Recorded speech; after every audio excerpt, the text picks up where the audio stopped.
জয় জগৎগুরু, জয় জগৎগুরু। এখন আপনাদের দেখানো হবে বলাধান ক্রিয়াযোগের অন্তর্গত এক অপ্রচলিত অথচ সহজ যৌগিক ক্রিয়া। এটি সূর্যযোগ বা পবনযোগ ক্রিয়া নামে প্রচলিত ছিল।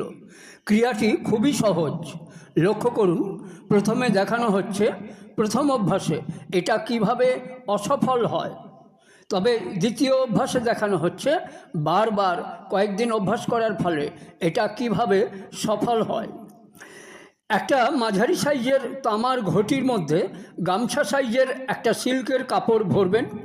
এরপর নাভির ওপর ঘটিটা বাঁ হাতে চেপে ডান হাতে খুব তাড়াতাড়ি কাপড়টা বের করে ফেলুন।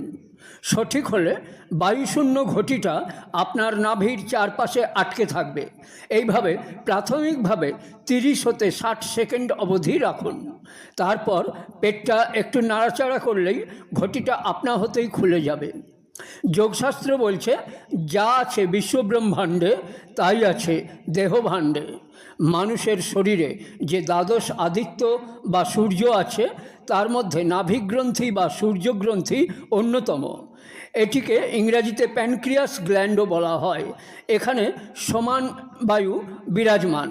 এই সমান বায়ু, যা অপান ও প্রাণবায়ু মানে আয়ুসূর্যকে সমানভাবে আকর্ষণ করে রাখে। নিয়মিত সকালে খালি পেটে এই ক্রিয়া 3 মাস মানে 90 দিন 3 বার করে অভ্যাস করুন। হজম শক্তি ভীষণভাবে বাড়বে। কিডনি, লিভার ও স্পার্ম গ্ল্যান্ড বা ইউরিনাল গ্ল্যান্ড মানে বীর্যথলি বা মূত্রথলির সমস্যা দূর হবে।